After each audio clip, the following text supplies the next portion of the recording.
Latest updates ఎప్పటికప్పుడు పొందడానికి big TV WhatsApp channel follow అవ్వండి. లింక్ డిస్క్రిప్షన్ లో ఉంది. కూటమి ప్రభుత్వం అధికారంలోకి వచ్చిన తర్వాత ఈ వారం పూర్తి స్థాయి బడ్జెట్ను ప్రవేశపెట్టారు. గతంలో ఎప్పుడూ లేనంతగా ఈసారి భారీగా బడ్జెట్ కేటాయింపులు జరిగాయి. అభివృద్ధి, సంక్షేమానికి ఈక్వల్ ప్రియారిటీ ఇచ్చారు. రిలయన్స్ సంస్థతో ప్రభుత్వం కీలక ఒప్పందాలు చేసుకుంది. 65,000 కోట్ల పెట్టుబడులకు గ్రీన్ సిగ్నల్ ఇచ్చింది.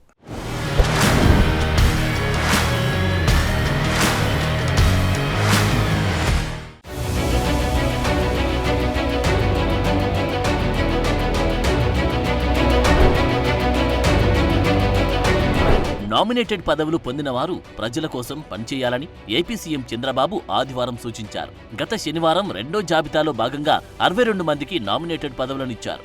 30,000 దరఖాస్తులను పరిశీలించి సుదీర్ఘ కసరత్తు తర్వాత రెండో విడత జాబితాను రూపొందించామని ఆయన చెప్పారు. కష్టపడిన వారికి న్యాయం చేయాలనే ప్రాతిపాదికన ఎంపిక చేశామన్నారు. కేసులు, దాడులు, వేధింపులకు గురైన వారిని గుర్తుపెట్టుకుని గౌరవించామని తెలిపారు.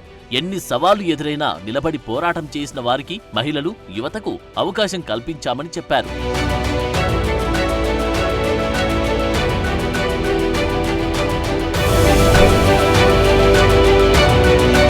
సోమవారం ఏపీ అసెంబ్లీలో పూర్తిస్థాయి బడ్జెట్ ప్రవేశపెట్టారు. గతంలో ఎన్నడూ లేని విధంగా 2,94,427.25 కోట్ల బడ్జెట్ను ఆర్థిక మంత్రి పయ్యావుల కేశవ్ తీర్చిదిద్దారు. అన్ని వర్గాలకు న్యాయం చేసేలా పయ్యావుల బడ్జెట్ను రూపొందించారు. అభివృద్ధి, సంక్షేమానికి సమాన ప్రాధాన్యమిచ్చారు. ప్రస్తుతం ఏపీకి 2 కళ్లల్లా ఉన్న పోలవరం, అమరావతికి బడ్జెట్లో కేటాయింపులు చేశారు.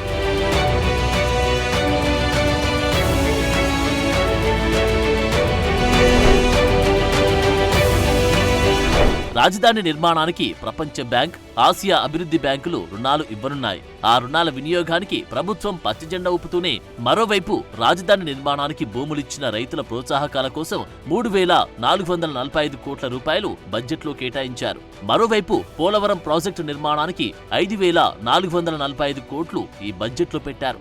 దీంతో పాటు సంపద సృష్టించేందుకు పలు ప్రభుత్వ శాఖలకు 32,712 కోట్ల రూపాయలు కేటాయించారు. 5 ఏళ్లుగా కనుమరుగైన రాష్ట్ర కళల రాజధాని అమరావతి నేడు రూపుదిద్దుకుంటోంది. ప్రపంచ స్థాయిలోనే అత్యుత్తమ మౌలిక సదుపాయాలు, పెట్టుబడులు మరియు ఉద్యోగాలకు ప్రపంచ స్థాయి గమ్యస్థానంగా అమరావతి మారబోతోంది. అత్యంత నివాసయోగ్యమైన, సమర్థవంతమైన మరియు సుస్థిరమైన హరిత నగరంగా అమరావతిని తీర్చిదిద్దేందుకు మా ప్రభుత్వ ప్రణాళికలు దోహదపడ్డాయి. రాజధాని నగరంలో మౌలిక సదుపాయాలు అభివృద్ధి చేయడానికి మా ప్రభుత్వం కేంద్ర ప్రభుత్వం ద్వారా బహుళ పాక్షిక నిధుల సంస్థల నుండి 15,000 కోట్ల రూపాయల నిధులను పొందడం జరిగింది. అమరావతి, పోలవరం అభివృద్ధి కోసం బడ్జెట్లో నిధులు కేటాయిస్తూనే సంక్షేమ పథకాలకు కూడా ప్రభుత్వం పెద్దపీట వేసింది. తల్లికి వందనం పథకానికి 6,487 కోట్లు, అన్నదాత సుఖీభవ పథకానికి 1,000 కోట్లు, మహిళా నిధి కోసం 3,341 కోట్లు బడ్జెట్లో పెట్టింది. ఎస్సీ, ఎస్టీ, బీసీ, మైనార్టీ సంక్షేమ పథకాలకు, వారికి సంబంధించిన మౌలిక సౌకర్యాల కల్పనకు 69,437 కోట్లు కేటాయించింది. డ్వాక్రా మహిళలకు 0 వడ్డీ పథకం కోసం 1,250 కోట్లిచ్చింది. పేదల గృహ నిర్మాణానికి 4,012 కోట్ల నిధులు చూపింది. వీటితో పాటు పౌర సరఫరాల శాఖకు ప్రత్యేకంగా 3,690 కోట్ల రూపాయలు కేటాయించారు. 2024-25 ఆర్థిక సంవత్సరంలో షెడ్యూల్డ్ కులాల కాంపోనెంట్కు 18,497 కోట్ల రూపాయలు, షెడ్యూల్డ్ తెగల కాంపోనెంట్కు 7,557 కోట్ల రూపాయలు, వెనుకబడిన తరగతుల కాంపోనెంట్కు 39,007 కోట్ల రూపాయలు, అల్పసంఖ్యాక వర్గాల సంక్షేమానికి 4,376 కోట్ల రూపాయల్ని కేటాయించాలని నేను ప్రతిపాదిస్తున్నాను. 2024-25 ఆర్థిక సంవత్సరానికి మహిళాభివృద్ధి, శిశు సంక్షేమ శాఖకు 4,285 కోట్ల రూపాయల కేటాయింపును ప్రతిపాదిస్తున్నాను. పూర్తిస్థాయి బడ్జెట్ను ఆర్థిక మంత్రి పయ్యావుల ప్రవేశపెట్టగా వ్యవసాయ బడ్జెట్ను అచ్చెన్నాయుడు ప్రవేశపెట్టారు. వ్యవసాయం, దాని అనుబంధ శాఖలకు 43,402.33 కోట్లు కేటాయింపులు జరిపారు. రాబోయే రోజుల్లో వ్యవసాయ రంగాన్ని మరింత బలోపేతం చేస్తామని అచ్చెన్న అన్నారు. 11 ఉద్యాన పంటలను క్లస్టర్ విధానంలో ప్రోత్సహించాలని ప్రభుత్వం ఆలోచన. 2024-2025లో 1,74,000 ఎకరాలను వ్యవసాయ పంటల నుంచి ఉద్యాన పంటల కిందకు తీసుకొస్తామని అన్నారు. విపత్తుల సమయంలో పంట నష్టానికి ఇచ్చే పెట్టుబడి సాయాన్ని హెక్టారుకు 17,000 నుంచి 25,000కు పెంచామని మంత్రి అచ్చెన్న చెప్పారు. దీనికి తగ్గట్టు బడ్జెట్లో కేటాయింపులు చేశామని అన్నారు.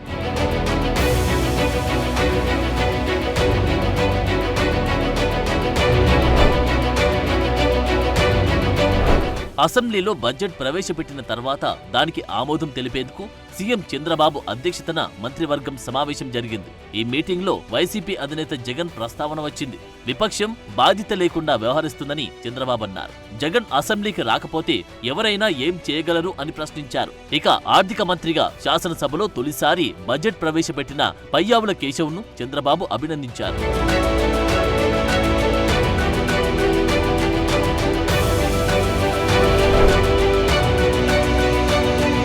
స్వర్ణాంధ్రప్రదేశ్ విజన్ 2047పై ఏర్పాటు చేసిన టాస్క్ ఫోర్స్ కమిటీ తొలి సమావేశం సోమవారం జరిగింది. చంద్రబాబు అధ్యక్షతన జరిగిన ఈ సమావేశంలో ప్రముఖ పారిశ్రామిక దిగ్గజాలు పాల్గొన్నారు. అవకాశాల కల్పనతో సంపద సృష్టించడం సాధ్యమవుతుందని చంద్రబాబు అన్నారు. తర్వాత ఆ సంపదను పేద వర్గాలకు పంచి ప్రజల జీవన ప్రమాణాలను పెంచొచ్చని ఆయన అభిప్రాయాన్ని అక్కడ వ్యక్తం చేశారు. 15% సాధిస్తామన్న విశ్వాసంతో తామున్నామని ఆయన చెప్పారు.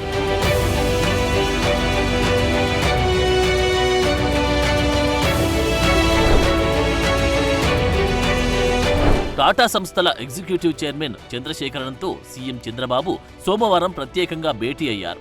రాష్ట్ర అభివృద్ధిలో టాటా గ్రూప్ ఒక ముఖ్య వాటాదారుగా ఉంటుందని ఆయన ట్వీట్ చేశారు.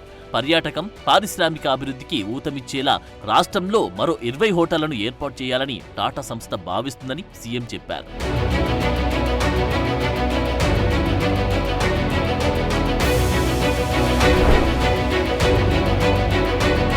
కూటమి ప్రభుత్వం అధికారంలోకి వచ్చిన తర్వాత పారిశ్రామికవేత్తలకు ఏపీ గమ్యస్థానంగా కనిపిస్తోంది.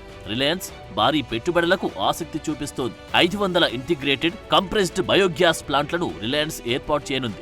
దీనికోసం 65,000 కోట్ల రూపాయలు పెట్టుబడులు పెట్టేలా ప్రభుత్వంతో ఒప్పందం కుదుర్చుకుంది. దీంతో ప్రత్యక్షంగా పరోక్షంగా 2.5 లక్షల మందికి ఉపాధి లభించే అవకాశముంది. రాష్ట్రంలోని 8 జిల్లాలు వాటిని ఏర్పాటు చేయనుంది. పైలట్ ప్రాజెక్టు కింద కాకినాడలో 3, రాజమహేంద్రవరంలో 2, విజయవాడ, కర్నూలు, నెల్లూరులో ఒక్కొక్కటి చొప్పున 8 ప్లాంట్లను రాష్ట్రంలో సంస్థ ఏర్పాటు చేస్తోంది. వచ్చే ఏడాది నవంబర్ నాటికి వాటిని ఉత్పత్తిలోకి తెస్తుంది. ప్రకాశం జిల్లా కనిగిరిలో మొదటి ప్లాంటుకు డిసెంబర్ 28న శంకుస్థాపన చేస్తారు.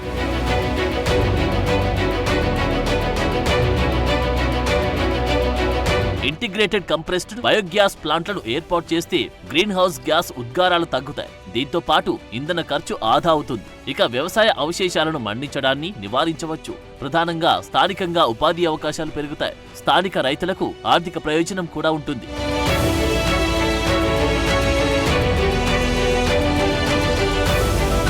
రాష్ట్రంలో క్లీన్ ఎనర్జీ రంగాన్ని ప్రోత్సహించేందుకు ప్రభుత్వం ప్రత్యేక విధానాన్ని ప్రకటించిందని సీఎం చంద్రబాబు అన్నారు. 2070 నాటికి నెట్ జీరో ఎమిషన్స్ సాధించాలన్న కేంద్ర లక్ష్యాలకు అనుగుణంగా రాష్ట్రంలో క్లీన్ ఎనర్జీ ప్రాజెక్టుల ఏర్పాటుకు ప్రాధాన్యం ఇస్తున్నామని చెప్పారు.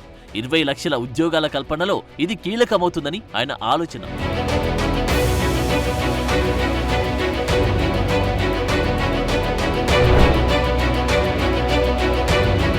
మంగళవారం శాసనసభ కమిటీ హాల్లో ఎన్డీఏ శాసనసభాపక్ష సమావేశం జరిగింది. ఈ మీటింగ్లో చంద్రబాబు కీలక వ్యాఖ్యలు చేశారు.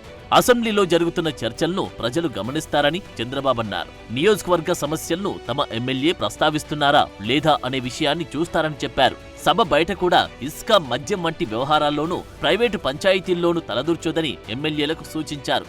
సభలో ప్రతిపక్షం లేదని అనుకోవద్దని చెప్పారు. ప్రజలకు జవాబుదారీగా పనిచేయాలని దిశానిర్దేశం చేశారు.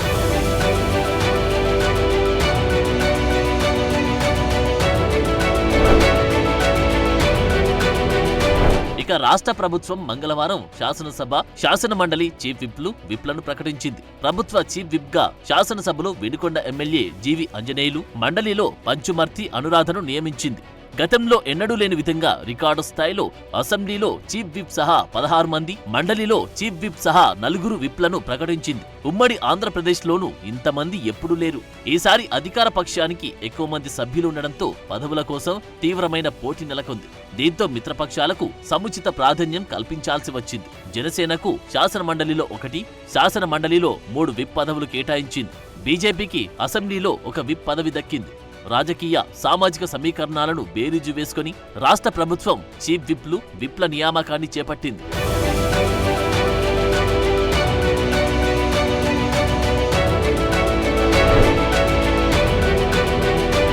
గోదావరి, కృష్ణా, పెన్నాకు అనుసంధానంపై బుధవారం జలవనరుల శాఖ అధికారులతో సీఎం చంద్రబాబు సమీక్ష నిర్వహించారు.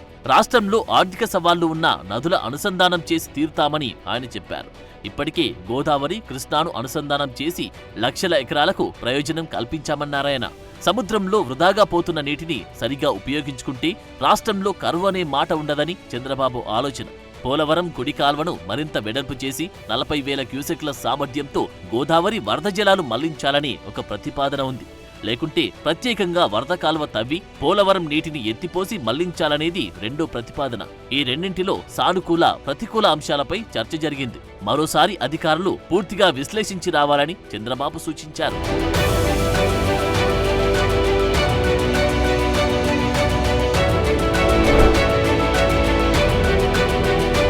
ఏపీ అసెంబ్లీ కీలక బిల్లుకు ఆమోదం తెలిపింది.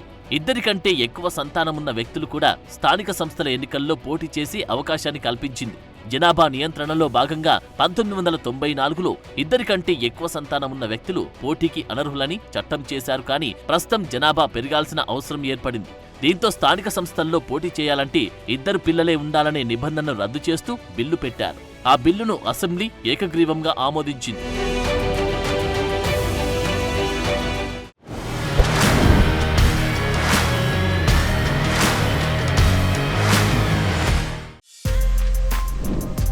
For more videos like this, subscribe Big TV channel.